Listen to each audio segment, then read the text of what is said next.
Don't you wonder how we got here? I mean, how we ended up with this. It's as if we believe God came for the healthy, not the sick, right? And I grew up in that sort of culture that separated us. You know, you went to church, you had to look good, and it was very much about what we believed. We, you know, believing the right stuff. Our whole language was about making believers, and I became a believer.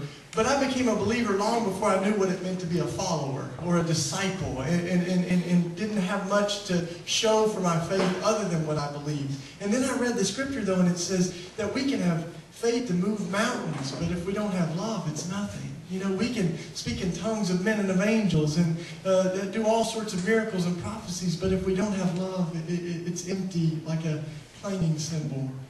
And so I wanted to figure out what it looked like to love, you know, I don't know what Tony's told you about me, and it makes me a little nervous coming to this congregation. But when we were in college, we started looking around, you know, to where is somebody that you can see Jesus in their life, you know, that you, not just in what they believe, but in how they live. And Mother Teresa seemed to be one of those giving it a pretty good go. So we wrote her a letter, you know, and said, we don't know if you give internships out in Calcutta, but we want to come work with you. And we didn't hear back. I guess she got a lot of mail, you know. So I just started calling nuns on the phone. Tony remembers this. I was like, I'm trying to get a hold of Mother Teresa. You know, can you help me? And finally, this one sister gave me a number for India. And I called, and I'm expecting, you know, Missionaries of Charity, how can we help you? Or something like that, you know. And I just heard this raspy old voice answer the phone. Hello!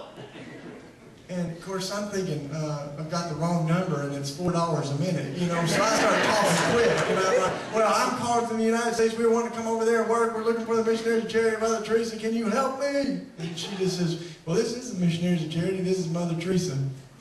And yeah, and I'm like, and I'm a pope, you know. So we asked her, you know, can we come over and work? And we ended up going over there. And you know, sometimes folks are like, oh, you met Mother Teresa. Did she shine? I'm like, well, I mean, she wasn't a nightlight, you know, but she was just sort of this beautiful little old lady, just hunched right over, and you wanted to squeeze her but not break her, you know. But there's one thing that I will never forget about Mother Teresa, and that is her feet. And we would go to worship every morning at 5 o'clock, have mercy, and we would go in and we would all take our shoes off as we went into worship. And I began to notice that her feet were terribly deformed. But I kind of wondered if she had caught leprosy or something. But I wasn't about to ask her, you know, what's up with that? You know, and this is Mother Teresa. So one day, one of the sisters came up though, and she said, have you noticed her feet? And I said, yeah, I have. And she said, her feet are deformed because we get just enough shoes donated for everybody to get a pair. And Mother Teresa doesn't want someone to have a worse pair than she has. So she picks the worst pair of shoes out of the donations and she wears them as her own. And after years and years of wearing the worst pair of shoes, it's deformed her feet. That's nuts, isn't it? And yet, it's something that looks so much like Jesus. And you can even see the mark of her faith in her body. You know, that you can see what Christ looks like in her life. And it shamed so much of my short-term mission trips where I would go and take all the worst stuff out of my closet, right, and give it to the poor because they don't care. Mother Teresa would say, don't you dare. If you give something to the homeless, you give the very best in your closet because you're giving it to Jesus in his most distressing disguises. And it's that which I think has just fascinated the world about Mother Teresa, is this love that she had for the poor and for God.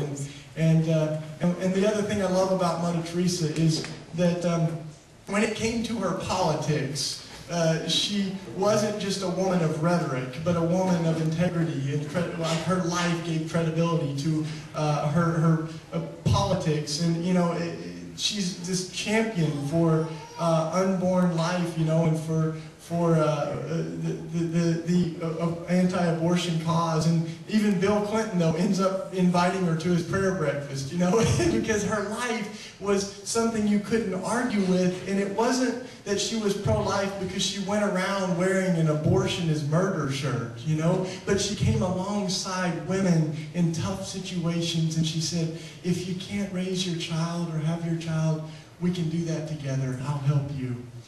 And that's why everybody called her mother. I mean, when I was in India, I met dozens and dozens of kids that called her mother because she was their mom, you know. She was the one that had raised them. And as I think about my life in East Tennessee, I had all the right political ideologies. I knew how I felt about all the big issues and every doctrinal question.